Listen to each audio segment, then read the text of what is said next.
Governor కోట ఎమ్మెల్సీల పిటిషన్పై తెలంగాణ హైకోర్టులో విచారణ ముగిసింది. ఇరు వర్గాలు తమ వాదనలు వినిపించాయి. కోర్టు తీర్పును రిజర్వ్ చేసింది.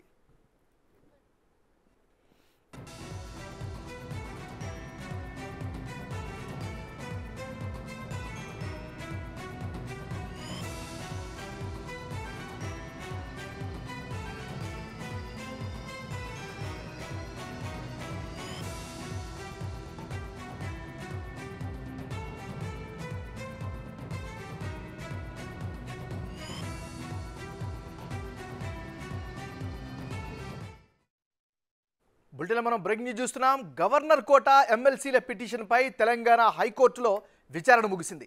ఇరు వర్గాలు తమ వాదనలు వినిపించాయి. కోర్టు అయితే తీర్పును రిజర్వ్ చేసింది. ఇక ఇదే అంశానికి సంబంధించి మరింత తాజా సమాచారం అందించేందుకు మా రిపోర్టర్ రానా లైవ్ సిద్ధంగా ఉన్నారు.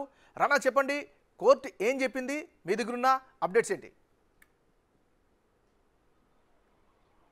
గవర్నర్ కోటలో ఎమ్మెల్సీల నియామకం అనేది అప్డేట్ ఇంకా కోర్టు రిజర్వ్ లోనే ఉంచింది. తీర్పు ఎప్పుడు ఇస్తారో, ఎవరికి అనుకూలంగా ఉంటుంది, ఎవరికి వ్యతిరేకత ఉంటుంది అనేది కూడా అందరూ చాలా ఆసక్తికరంగా ఎదురు చూస్తున్నటువంటి నేపథ్యం అయితే ఏర్పడుతుంది. ఏదైతే దాసోజి శ్రవణ్ కానీ సత్యనారాయణ కానీ అప్పట్లో తెలంగాణ ప్రభుత్వంలో ఉన్నటువంటి బీఆర్ఎస్ ప్రభుత్వం అప్పట్లో వీరిద్దరి పేర్లు అభ్యర్థిత్వాలు కూడా మొత్తం కేబినెట్ ఆమోదించి గవర్నర్ కి పంపించారు. అయితే గవర్నర్ అన్ని పరిశీలించిన తర్వాత వీరి యొక్క అభ్యర్థిత్వాల్ని ఆమె తిరస్కరించినటువంటి నేపథ్యం ఏర్పడుతుంది.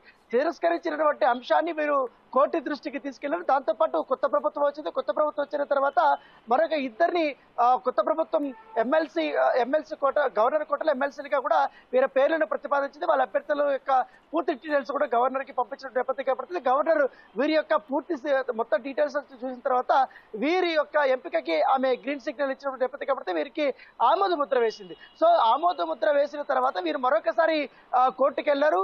ఆల్రెడీ మా యొక్క అంశము కోర్టు పరిధిలో ఉంది, ఇంకా తీర్పు రాకముందే మరొకసారి కొత్త ప్రభుత్వం ఈ రకంగా కొత్త వారిని నియమించింది, దానికి గవర్నర్ కూడా ఆమోదం ఇచ్చిందనేసి కూడా వీరు కోర్టు దృష్టికి తీసుకెళ్లారు. వారు కొన్ని అనేకమైనటువంటి అంశాలను కూడా వారు ప్రస్తావించారు. గతంలో కూడా మేము కూడా తెలంగాణ ఉద్యమంలో పనిచేసాం, సోషల్ సర్వీసెస్ కూడా మేము చేసాం, మాకు కూడా డాక్టరేట్లు ఉన్నాయి, సో మాకు కూడా అన్ని అర్హతలు ఉన్నాయి. ఇప్పుడు ఉన్నటువంటి ప్రస్తుత ఇటు కోదండరామ్ కానీ అలాగే మీర్ అలీ ఖాన్ సంబంధించిన వారి ఇద్దరు అభ్యర్థిత్వాలు కూడా చూసుకుంటే సేమ్ క్వాలిఫికేషన్స్ మాకు కూడా ఉన్నాయంటూ కూడా వారు తరపున లాయర్లు హైకోర్టులో చెప్పినటువంటి నేపథ్యం ఏర్పడుతుంది. అయితే సుదీర్ఘంగా 2-3 సార్లు మొత్తం ఇటువైపు లాయర్ల యొక్క వాదనలు కానీ ఇటు ప్రభుత్వం చెప్తున్నటువంటి లాయర్ యొక్క వాదనలు కానీ పూర్తి స్థాయిలో కోర్టు విన్న తర్వాత నిన్న కూడా విన్నది. నిన్న విన్న తర్వాత ఇవాళ తీర్పు ఇస్తుందనేసి కూడా అందరూ చాలా ఎదురు చూశారు. అయితే మొత్తం అన్ని పరిశీలించిన తర్వాత ఈ తీర్పుని రిజర్వ్ అయితే హైకోర్టు చేసినటువంటి సంఘటన అయితే కనపడుతుంది. ఎందుకంటే ఇటీవల కాంగ్రెస్ ప్రభుత్వం కూడా ఇటు వీళ్ళిద్దరికి ఇచ్చింది. వీళ్ళు కూడా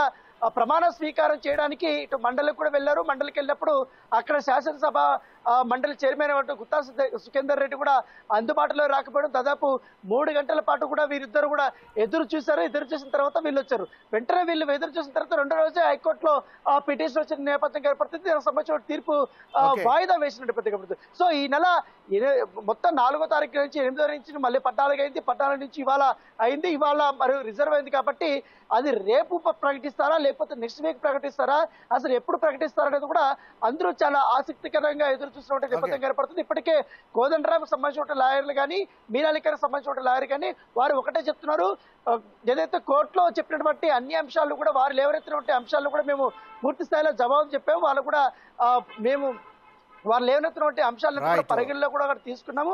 వాటికంతా కూడా మేము జవాబు చెప్పాం కాబట్టి ఖచ్చితంగా మాకు అనుకూలమైనటువంటి తీర్పు నేపథ్యం